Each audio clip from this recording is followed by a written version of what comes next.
একাকিত্ব দূর করার জাস্ট 3টি টিপস দিচ্ছি, মন দিয়ে শুনুন। সর্বপ্রথম নিজেকে ভীষণভাবে বিজি রাখার চেষ্টা করুন। নানান ধরনের ভালো ভালো কাজের সাথে যুক্ত হয়ে যান।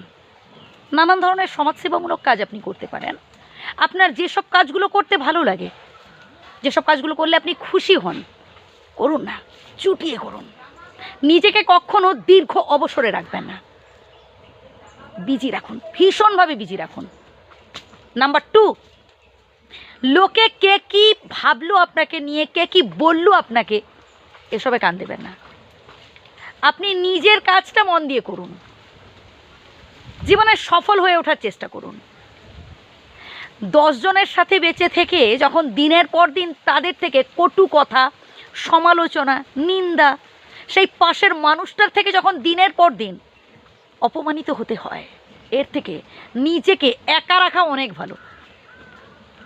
আরে ভাই, আপনি ভাবুন না লাখ লাখ মানুষের কথা, ভাবুন না দেশের কথা, দশের কথা।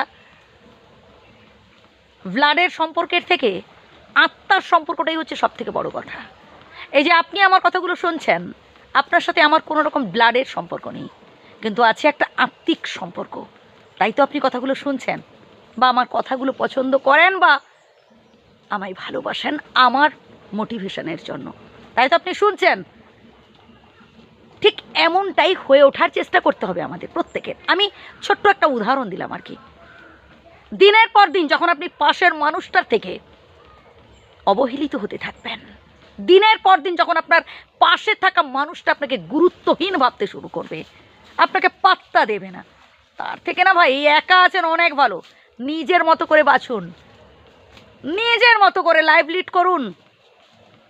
আর সর্বোপরি একটা কথা বলি, বিধাতা চান তাই আপনি এই জীবনটা পেয়েছেন। আমরা যে যে পরিস্থিতিতেই আছি, সেই পরিস্থিতির সাথে অ্যাডজাস্ট করার চেষ্টা করতে হবে, তবেই কিন্তু আমরা এই লাইফে আনন্দ উপভোগ করতে পারবো। নদীর এপার কয়ে ছাড়িয়া নিঃশ্বাস, ওপারেতে যত সুখ আমার বিশ্বাস। আমরা সবাই ভাবি ওই জীবনটা মনে হয় ভালো, ও সবার সাথে আছে, ফ্যামিলিকে নিয়ে আছে, ছেলেপুলে হয়েছে, তার পরিবারে এত লোকজন, হাসি ঠাট্টা হই হুল্লোড়। আরে ভাই, একটু ঠান্ডা মাথায় ভাববেন, ওর সাথে কথা বলে দেখবেন, ওর মনের মধ্যে যন্ত্রণা, ওর মনের মধ্যে আগুন জ্বলছে।